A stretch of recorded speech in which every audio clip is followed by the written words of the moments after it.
in-depth discussions about the steps that we are taking to address urgent needs on the ground. We all agreed that humanitarian pauses would advance key objectives: to protect Palestinian civilians, to increase the sustained flow of humanitarian assistance, to allow our citizens and foreign nationals to exit, and to facilitate the release of hostages. I briefed my colleagues about my conversations with Israeli leaders on pauses and on concrete steps to minimize harm to Palestinian civilians in Gaza and to stop extremist violence in the West Bank. Israel has repeatedly told us that there is no going back to October 6th, before the barbaric attacks by Hamas. We fully agree. As we work with Israel to ensure this, we also are working in the region to deter broader threats to our partners and to our friends. As the President has said, to anyone seeking to take advantage of the crisis in Gaza and spread conflict to other theaters, don't. All of us want to end this conflict as soon as possible, and meanwhile, to minimize civilian suffering. But as I discussed with my G7 colleagues, those calling for an immediate ceasefire have an obligation to explain how to address the unacceptable result it would likely bring about. Hamas left in place with more than 200 hostages, with the capacity and stated intent to repeat October 7th again and again and again. Ultimately, the only way to ensure that this crisis never happens again is to begin setting the conditions for durable peace and security, and to frame our diplomatic efforts now with that in mind. The United States believes key elements should include no forcible displacement of Palestinians from Gaza. Not now, not after the war. No use of Gaza as a platform for terrorism or other violent attacks. No reoccupation of Gaza after the conflict ends. No attempt to blockade or besiege Gaza. No reduction in the territory of Gaza. We must also ensure no terrorist threats can emanate from the West Bank. We must also work on the affirmative elements to get to a sustained peace. These must include the Palestinian people's voices and aspirations at the center of post-crisis governance in Gaza. It must include Palestinian-led governance and Gaza unified with the West Bank under the Palestinian Authority. And it must include a sustained mechanism for reconstruction in Gaza and a pathway to Israelis and Palestinians living side by side in states of their own with equal measures of security, freedom, opportunity, and dignity. Even as we focus intensely on addressing these urgent challenges, we believe that the time is now to start the conversation about the future. Not tomorrow, not after the war, today. Because identifying the longer-term objectives and a pathway to get there will help shape our approach to addressing immediate needs. I know it's hard to look ahead in this moment. It is the aim of terrorists to sow chaos, to destroy hope, to destroy lives, and through human despair, grow their ranks and hijack the political future of the Palestinians. We cannot and we will not let them succeed. Today, we also focused on our enduring support for Ukraine. The G7 has led the world in galvanizing and sustaining that support, and as we told Foreign Minister Kuleba today, Ukraine can count on us. To put Ukraine on a solid foundation for the next year, we must help Ukraine do 4 things at once. First, keep fighting to win back its territory. Second, build a world-class military force to ensure maximum deterrence for the long term and make clear to President Putin that he cannot and will not outlast Ukraine, and he cannot and will not outlast all of Ukraine's supporters. 28 countries have made concrete commitments to join us in this effort of building a Ukrainian fighting force for the future. Third, kickstart economic recovery and growth and bring more hope, more opportunity to the Ukrainian people. And fourth, accelerate the reform process to speed Ukraine's path to the European Union and to attract investment. All of these steps are designed to help Ukraine stand strongly on its own 2 feet. We also discussed at length the Indo-Pacific and steps we're taking together to contend with challenges to our shared vision of a free, open, prosperous, secure, and resilient region. We spoke about the PRC. We agreed on the importance of working constructively on shared challenges, but also being clear and direct with China on our differences. We'll continue to de-risk our economies, to strengthen our resilience, to push back on economic coercion. We'll also continue to stand up to China over its actions in the South and East China Seas. We, of course, oppose unilateral or coercive efforts to change the status quo with Taiwan. Our conversation today demonstrated an unprecedented degree of alignment among the G7 on our approach to China. We also discussed the DPRK's provocative actions and missile launches and dangerous DPRK-Russia military cooperation. We're deeply concerned about what Russia is providing Pyongyang in return for the weapons and munitions that it's getting from Pyongyang. We'll continue to push for the full implementation of all relevant UN Security Council resolutions and commitments to uphold the global nonproliferation order. A major theme throughout our meetings was how we can leverage our full economic, political, and development strength to deepen ties with developing countries and deliver for people around the world.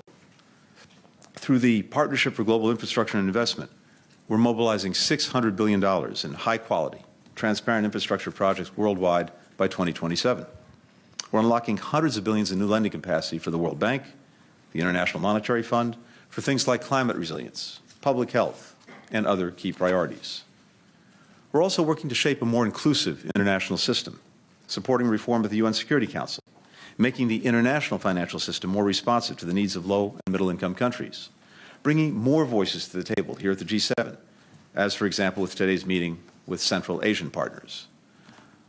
Later today, I'll travel to the Republic of Korea and then on to India, two of our most important partners in the Indo-Pacific. Even as we're engaged intensively on the urgent challenges of this moment, the United States remains focused on advancing the interests of the American people in every part of the world on issues that matter in their lives. At this inflection point in the struggle to protect the international order, we are standing strong for our vision of a more free, secure, open, and prosperous world. And we do not stand alone. We built extraordinary coalitions with allies and partners who carry their share of the burden.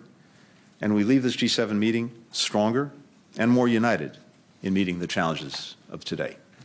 Thank you. With that, I'll take some questions. First question goes to Courtney McBride with Bloomberg. Thank you. Good evening, Mr. Secretary. Israeli Prime Minister Netanyahu said that his government would maintain security control of Gaza for, quote, an indefinite period, end quote. How do you reconcile those comments to previous statements by both the U.S. and Israeli governments opposing a reoccupation of Gaza? And then you addressed this a bit, but other G7 members have expressed support for a full ceasefire in the Israel-Hamas war, while the U.S. continues to support just these humanitarian pauses. And I'm just wondering, did you convince the other members of the U.S. position, or is this joint statement language just the sort of minimal consensus area? Thank you. Thanks, Courtney.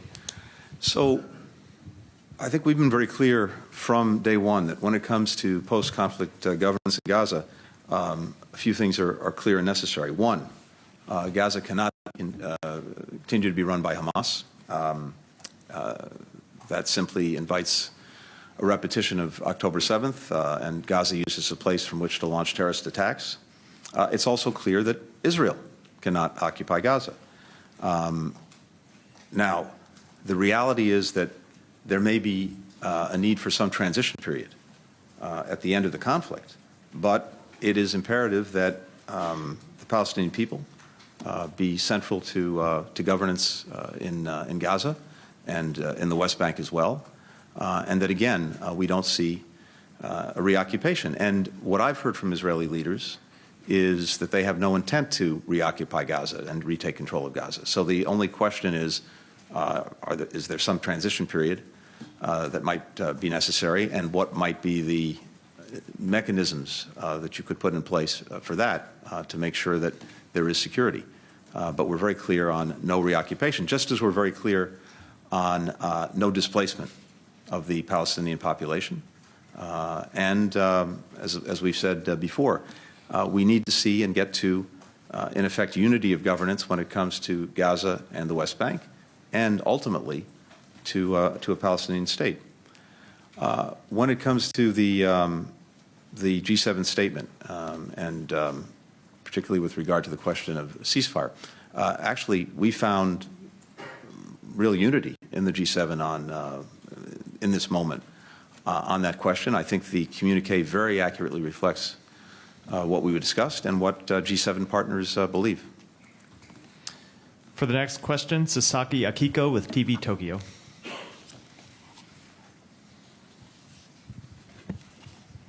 Thank you for this opportunity and thank you for coming to Japan. So you met with Prime Minister Kishida yesterday, and what role could Japan play in the conflict in the Middle East? And what is your expectation of Japan in this conflict? And also, can a ceasefire agreement be reached between Israel and Gaza? And also, what do you think is the final goal of this conflict? Good. Thank you. First, I was very appreciative of being able to see Prime Minister Kishida and, of course, to spend extensive time with the foreign minister. And I can tell you, first, we very much appreciate Japan's engagement in helping to deal with the conflict between Israel and Hamas and the situation in Gaza. I very much welcome the foreign minister's trip to the region, which was important, as well as her unequivocal condemnation of terror, the call for the release of hostages, and the announcement by Japan of $75 million in humanitarian assistance. We had a very productive discussion with the foreign minister and I about important, vital issues like what needs to be done to minimize civilian casualties, to increase the flow even more of humanitarian assistance into Gaza, and to prevent the spread of the conflict to other places. And I think the United States and Japan are very clearly aligned on what needs to be done and what we're working to do together. As I said earlier, in terms of the future, I think there are a few very basic things that everyone would want to achieve. One is that there can't be a return to the situation, the status quo, before October 7th, where Gaza can be used as a platform to launch the most horrific terrorist attacks that anyone can imagine. And at the same time, it's vitally important that Palestinian aspirations for governing themselves, for being the ones to decide their own futures are realized.